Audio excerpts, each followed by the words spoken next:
in the federal, various federal agencies. That even you can look at the First Amendment, Second Amendment, Third, whatever. You can look at these things and list, and you can try to decide, okay, do we have that right or do we not have that right? It seems very clear in the Constitution that people have this right, and yet people like Gonzales might say, well, it's not saying that everyone has that right. It's just saying that we can't abridge that anyway. That's something that I think we need to protect ourselves from. If you think about the 13th Amendment, a person must be duly convicted. But if you read the text, or any place subject to their jurisdiction, except as punishment of a crime where the party have been duly convicted, except or exist within the United States or any place subject to their jurisdiction. That suggests, or maybe that is explicit, that once you are under control, once an individual is under the United States control, they're under jurisdiction, and then they have certain rights. That's why the original argument about where they're going to put these detainees, if they leave them offshore, that's okay because they're going to follow a different set of rights.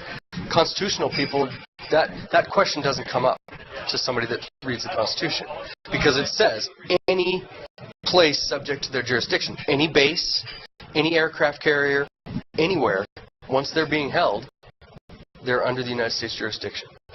Okay? And so that's why the entire charade of determining where they're going to go, and it seemed like that was in the news for quite a while. Oh, we're probably going to put them in Guantanamo because it's close, but it's not United States territory or whatever. It's important to look at the 13th Amendment. Any place subject to this jurisdiction. The last amendment we're going to look at, all persons born and naturalized in the United States and subject to the jurisdiction thereof are citizens of the United States and the state wherein they reside. No state shall make or enforce any law which shall abridge the privileges or immunities of citizens of the United States, nor shall the state deprive any person of life, liberty, or property without due process of law, nor deny any person within its jurisdiction the equal protection of the laws. So the question is, well, but there's a difference, right, between citizens and non-citizens. I mean, that's the classic discussion that seems to have been occurring since 2001, really. And if you look back in the 1800s, you're looking at laundry businesses in California, and there was a case in front of the California Supreme Court, Yickwo versus Hopkins, the sheriff of that California town. And the background is simply that almost 90% of the city's laundry businesses were run by Chinese descent, people of Chinese descent. And yet they all, I think it was a fire permit, I'm not sure, but they all had to, all these laundry businesses had to apply for a city permit in order to keep running. No Chinese descent laundry owner was given a permit. Okay? So Yickwo and Mo-Lee continued to operate. Look, we applied for the thing, you didn't give it to us, we're going to continue to operate. And so they were targeted, they were fined, they didn't pay the fine, they were put in prison by the sheriff. And then so this process of gets into the court system. And the unanimous decision of the state Supreme Court said, the questions we have to consider and decide in these cases, therefore, are to be treated as involving the rights of every citizen of the United States equally with those of strangers and aliens who now invoke the jurisdiction of the court. What they were saying in this finding, so Yickwo was found not guilty of violating this order. I mean, clearly he violated it, but the argument from the Supreme Court was that it was being one group, people of Chinese descent, were unfairly targeted and not being given equal right and opportunity to these permits. Okay, And so they weren't being given equal protection. And so the case was thrown out. He was an American citizen, and yet the state Supreme Court said, what we need to look at is, once they invoke the jurisdiction of the court, they should be treated equally. Okay? If you look at what the Obama, this goes back to, I said, Obama administration is continuing a Bush administration agenda of targeting American citizens for assassination. The ACLU legal director says if the Constitution means anything, it surely means that the President does not have the unreviewable authority to summarily execute any American he concludes is an enemy of the state. Okay, and this is based on allegation. They don't have. This doesn't have to be in court. Obviously, they're not going to court. They're saying this person is an enemy combatant. We need to target that person for assassination. There's no trial. Okay.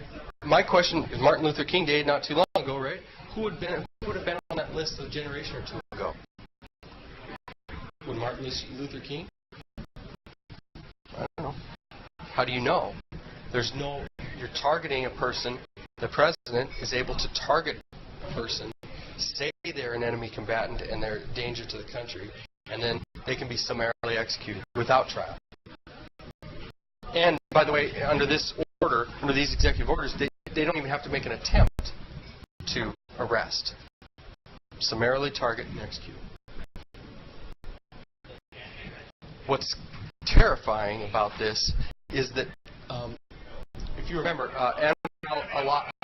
Al-Awlaki, he's the American citizen that's been in the news about being targeted for assassination.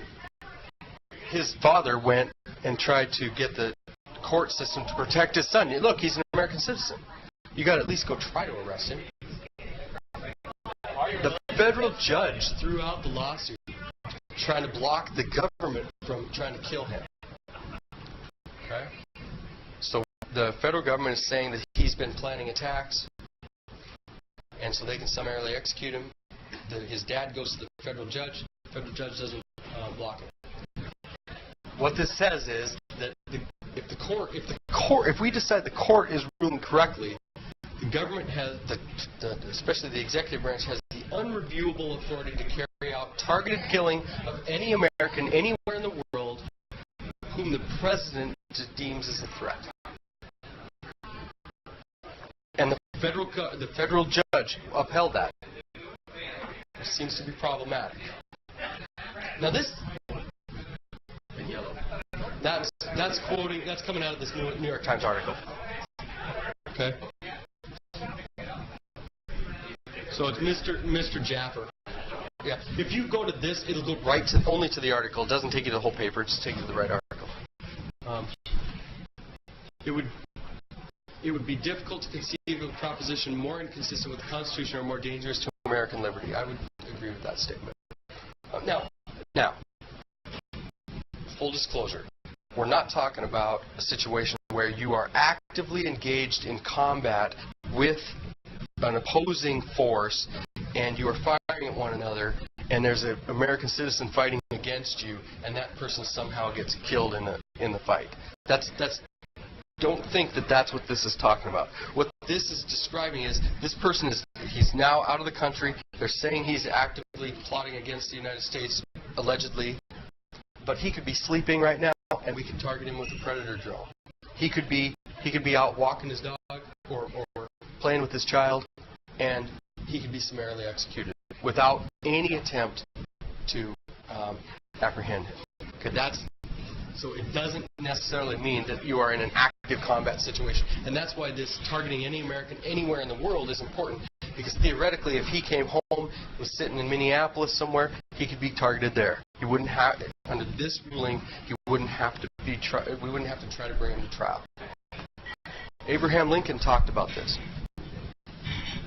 The law of war does not allow proclaiming either an individual belonging to a hostile government or a citizen or a subject of the hostile government an outlaw who may be slain without trial by any captor.